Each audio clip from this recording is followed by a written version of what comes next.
today, Pope Francis discharged after 5 weeks in the hospital, giving his thanks to all the support he's received in recent weeks. I thank you from the bottom of my heart for your prayers for my health. From the square, I accompany you from here. May God bless you and the Virgin protect you. Thank you. And joining us now for more on the Pope's recovery is NewsNation's Mills Hayes. Mills, this is some great news. What's the very latest here? It is, Kelly. I feel like in news, we never get to tell good stories. Right? So I'm happy for this one. Catholics across the world, they see this as an answer to their prayers. Pope Francis returned to the Vatican today for the first time since he entered the hospital over 5 weeks ago. The 88-year-old has been battling pneumonia for weeks, and Francis was first admitted to the hospital on Valentine's Day with a severe respiratory infection that then turned into the most serious health crisis since he's been the Holy Father. Medical experts see this as an incredible recovery. Pope Francis made his first public appearance today, offering a blessing from the window of his hospital room, and you can see him waving there, giving a thumbs up to the crowd who gathered to say hello to the Holy Father at the Gemelli Hospital. There was a moment when many were saying that he could not make it.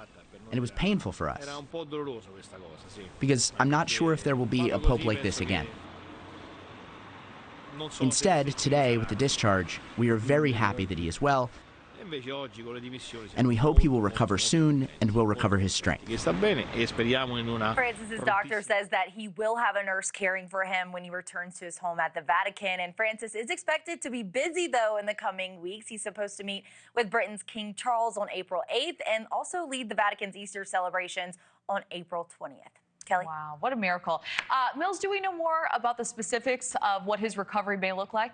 Well, his doctors say that it will take a lot of time for the Pope's aging body to fully heal. Doctors have prescribed Francis 2 months of rest and have advised him against taking any meetings with large groups or that require extra effort.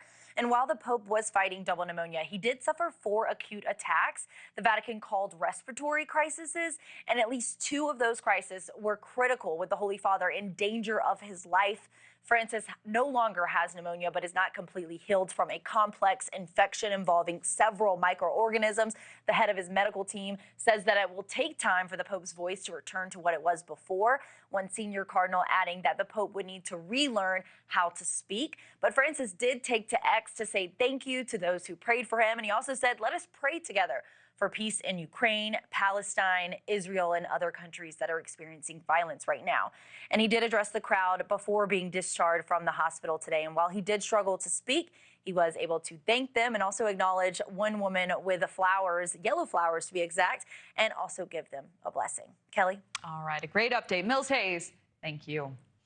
And earlier on News Nation, senior correspondent of The Crux, Elise Ann Allen, provided some additional insights into his recovery over the next 2 weeks.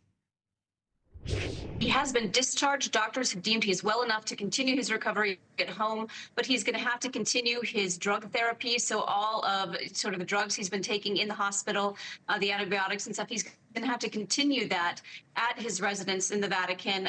During these 2 months, he's going to have to continue undergoing his respiratory therapy and his motor therapy, trying to get him mobile again, trying to get him breathing more autonomously and independently. He is still receiving oxygen flow, and the idea is that over these 2 months, he's going to be reducing that to the point where hopefully it's no longer necessary.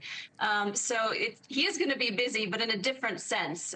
He's going to be avoiding groups and avoiding contact with people, he doesn't know that are outside of his inner circle, anybody that might be able to put him at risk again. Sure. So he's going to be in a very protected environment. Could I just ask you, taking off the reporter hat for just a second and on a human level, I mean, how great is it to see the Pope? I hope you can see what we're seeing, to see him on the balcony there, waving, smiling, gesturing. I mean, it feels like a miracle we've been reporting week after week of how bad things were. I just wanted to ask you what you think and what it makes you feel like to see him this way. I have to say it's very jubilant. It's a very celebratory moment. You know, when he went into the hospital, most of us did not think he was going to be coming back out. And the doctors told us he had 2 crises in there in which his life was at risk. This was a very serious illness for Pope Francis. And so to see him come out of this, to see him smiling and waving and pointing out people in the crowd, you know, Yes. it's really a celebration for all of us. It's a moment of joy and a moment of, you know, deep, we're all breathing that sigh of relief today. And it's just been a really good moment after a very, very long 5 weeks for everyone. Thanks so much for watching. Go to joinnn.com to find News Nation on your television provider. And don't forget to click the red subscribe button below to get more of News Nation's fact-driven, unbiased coverage.